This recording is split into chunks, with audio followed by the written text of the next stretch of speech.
नमस्कार शेतकरी मित्रांनो, स्वागत आहे तुमचं आपल्या कृषी कन्या यूट्यूब चॅनलवर। बघा शेतकरी मित्रांनो, आजचे अद्रक बाजारभाव या व्हिडिओच्या माध्यमातून आपण बघणार आहोत।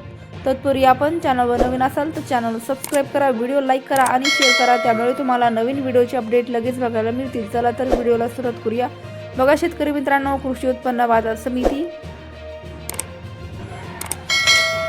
अकोला अवकाली 25 क्विंटल, किमान दर 3500 रुपये, कमाल दर 5000 रुपये, सर्वसाधारण दर 4300 रुपये। पुढील बाजार समिती जळगाव अवकाली 40 क्विंटल, कमाल दर 4000 रुपये, किमान दर 3000 रुपये, सर्वसाधारण दर 3500 रुपये। पुढील बाजार समिती छत्रपती संभाजीनगर अवकाली 20 क्विंटल, किमान दर 3300 रुपये, कमाल दर 4500 रुपये, सर्वसाधारण दर 3900 रुपये। पुढील बाजार समिती चंद्रपूर गंजवड अवकाली आहे 30 क्विंटल, किमान दर 5400 रुपये, कमाल दर 5600 रुपये, सर्वसाधारण दर 5500 रुपये। पुढील बाजार समिती खेड चाकण अवकाली 155 क्विंटल, किमान दर 3500 रुपये, कमाल दर 4500 रुपये, सर्वसाधारण दर 4000 रुपये।